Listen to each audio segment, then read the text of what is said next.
Fort Delaware, located across the Delaware River from the Pocono Mountains in Narrowsburg, New York, is a replica of a mid-18th century frontier-era fort.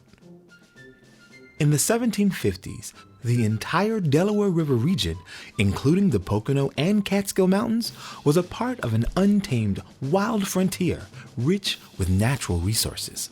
We're very fortunate, I think, in Sullivan County and in the Upper Delaware, including a portion of Pennsylvania, to have a really rich and colorful history, and it dates back to colonial times. During early colonial times, settlers would leave the East Coast populated cities and build frontier settlements in hopes of finding their fortunes. The first settlement on the Upper Delaware region was known as Cushetunk. So the Europeans have this 30-mile long settlement, and they set up little groups of homes all along this 30 miles, so it's fairly sparsely populated. And they begin to solicit other settlers to come. A lot going on in North America at the time. French and Indian War, tension between Native American tribes, and so the prudent thing for them to do would be to build a stockade to protect portions of the settlement, and people who didn't live within the stockade could be summoned in the event of trouble by using a signal cannon or something similar to that. And so around 1760, they actually build two fortifications. They're called the Lower Fort and the Upper Fort. One is near present-day Milanville, and one was up near Callicoon. The Lower Fort at present-day Milanville is what is approximated by the creation of Fort Delaware. The Cushetunk Settlement thrived from the 1750s until the beginning of the Revolutionary War in 1775. Between 1775 and 1783, many of the settlers of Cushetunk, who were loyal to Great Britain, left to fight the war. Following the Revolutionary War, most of the loyalists that fought against the American Patriots moved to Canada, and although some of the Patriots returned to Cushetunk, the population of the settlement dwindled and was eventually abandoned, leaving the buildings and the lower fort to disintegrate.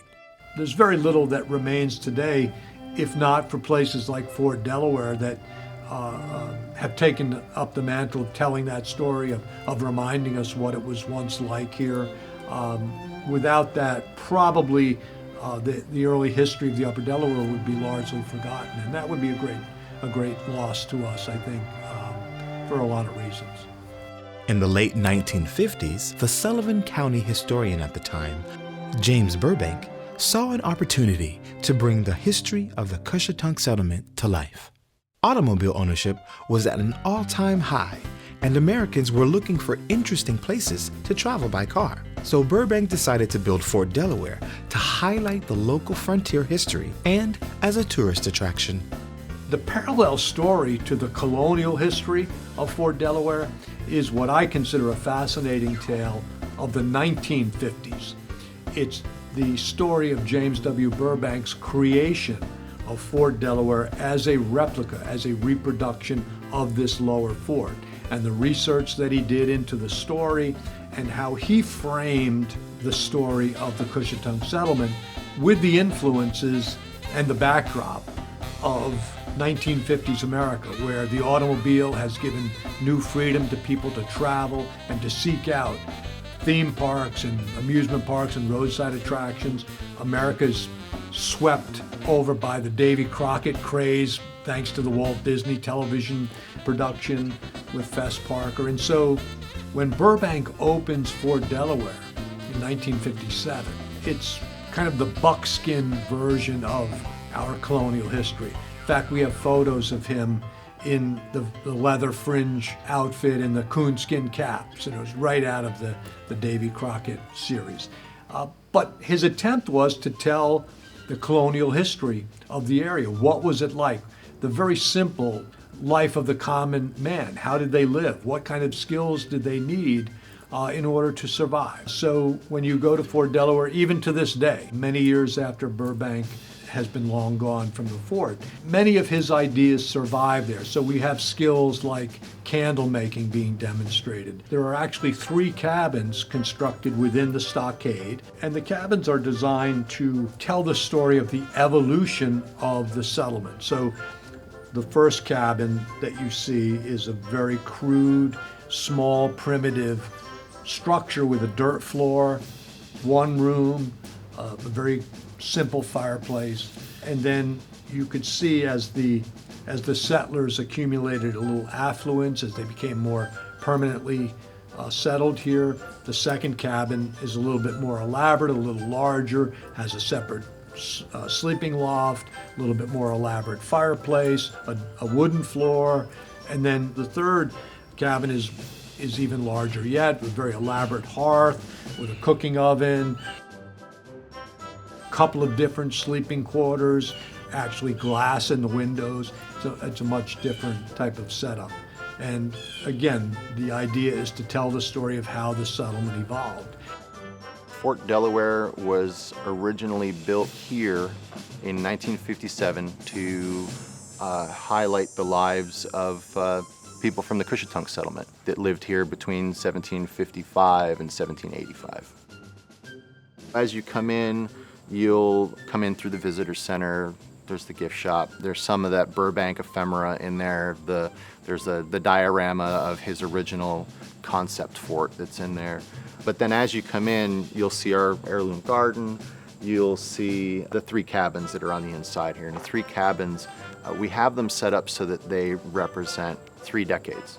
So the first cabin, being the Skinner cabin, represents the 1750s when the original settlers came. The second cabin is the 1760s, where you see an increase in material goods and wealth. And then the 1770s cabin, the final cabin, kind of starts to look into more of the influx of ideas, especially revolving around the Revolution. Moving on from there, we would go to the blacksmith shop, and then from there we would move on to either a cooking demonstration.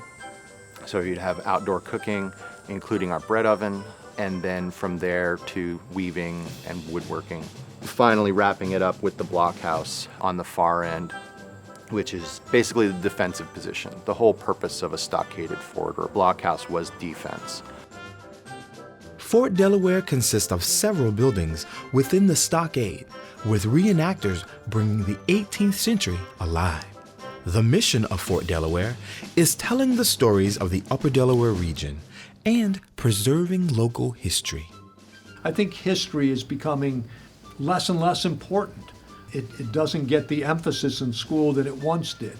And so it becomes more important for public historians like myself and lots of volunteers who have taken up the mantle of telling these stories to do just that. We need to fill in that gap.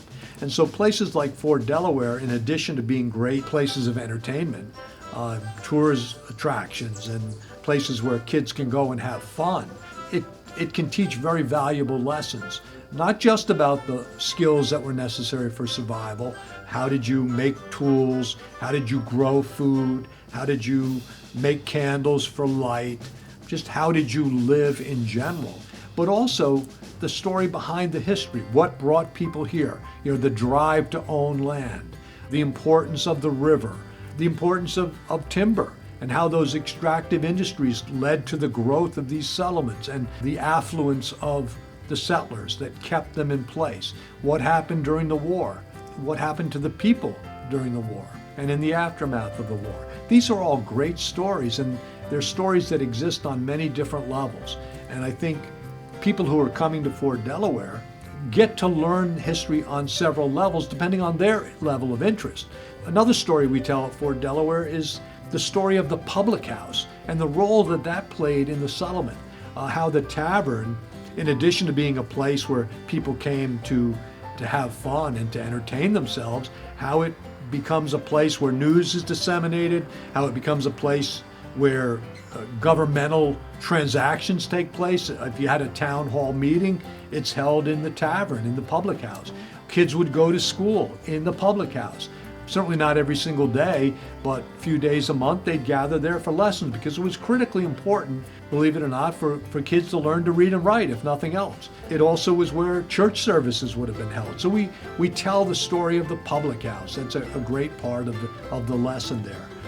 Why did you have an armory? Why did you have communal weapons? Why was the stockade constructed in the first place? These are all stories that are important to know, to understand what life was like for our ancestors and to understand from where it was that we came. Keeping history alive and educating future generations is one of the most important reasons to support places like Fort Delaware, where people can experience historically accurate, living history. To support Fort Delaware, you need to support the Delaware Company. That's the actual entity that operates the fort. The Delaware Company is a nonprofit history education group. We were formed back in 2012, so we've been in existence for 10 years now. Every contribution that you make financially is tax deductible, and we welcome financial contributions.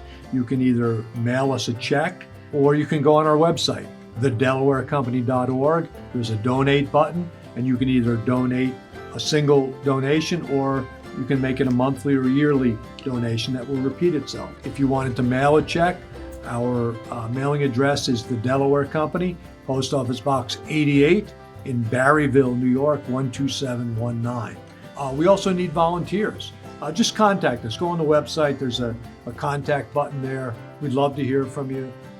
We're only able to accomplish what we can accomplish with our partners. So we need the support of people as much as we can get it.